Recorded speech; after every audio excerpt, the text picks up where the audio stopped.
నమస్కారం గురువు గారు. నమస్తే అండి. ఉత్తరం ఫేసింగ్ ఇంటికి మనం ఎటువంటి కలర్ వేస్తే బాగుంటుంది? హ్మ్. అంటే వాస్తుపరంగా మీరు ఎటువంటి కలర్ సూటబుల్ అని అనుకుంటారు? ఒకప్పుడు ఏ ఇంటికైనా సున్నం వేసేవాళ్ళు. అవునండి. లైమ్ అవును. సున్నం తీసుకొచ్చి ఉడకబెట్టిన ఉడకబెట్టి సున్నం. వేసేవాళ్ళు. అవునండి. వాస్తవం. అంటే సైంటిఫిక్గా అదే బెస్ట్. ఇప్పుడు అన్ని కెమికల్ పెయింట్స్. అదే మంచిది అంటారా? అదే మంచిది. అలాగా. ఇప్పుడు అన్ని కెమికల్ పెయింట్స్ కదండి. అవును. కొత్తగా ఇంట్లో పెయింట్ వేస్తే కొందరు జబ్బులు వస్తాయి, ఉమ్. తుమ్ములు వస్తాయి, అవును. Respiratory allergies problem. ఆ వస్తాయి. Colour allergic. అవును.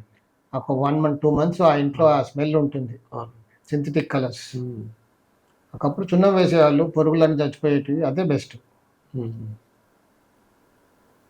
వాస్తు ప్రకారంగా ఏ ఇంటికి ఏ కలర్ వేయాలి అని ఒక శాస్త్రం ఉంది, ఒప్పుకుంటాను.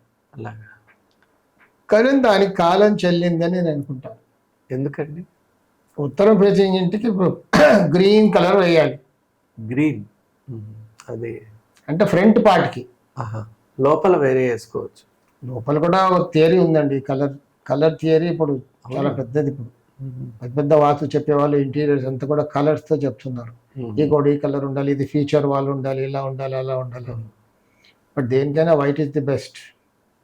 వైట్ కామన్ గా నార్త్ ఫేసింగ్ దానికి ముందు ఎదురు ఎలివేషన్ లో గ్రీన్ వేసుకోవాలి. ఓహో. గ్రీన్ వేస్తే బాగుంటుందా ఇప్పుడు? లేదా బార్డర్ లాగా వేసుకోవచ్చు అండి. అక్కడికే వస్తున్నాను. సో శాస్త్రపరంగా కొంచెం సైంటిఫిక్ గా ఉండాలి కాబట్టి ఒక బ్యాండ్, ఎక్కడో చిన్న బ్యాండ్ లాగా ఒక గ్రీన్ చూపించాను.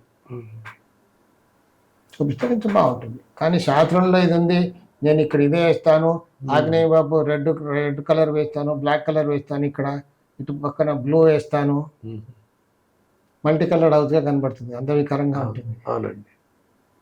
సో అంత పెద్ద అందులో సింథటిక్ కలర్స్, కరెక్ట్, బ్లెండింగ్ ఇదంతా. సో ఇవన్నీ కూడా హెల్త్ పైన ఎఫెక్ట్ చూపిస్తాయి.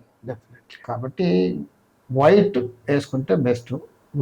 కలర్ తక్కువ వాడి ఎక్కడో ఫీచర్ కలర్గా చూపిస్తే అది బెస్ట్. వైట్ అయితే అందరు వేసుకోవచ్చు అండి. వైట్ ఎవరైనా వేసుకోవచ్చు.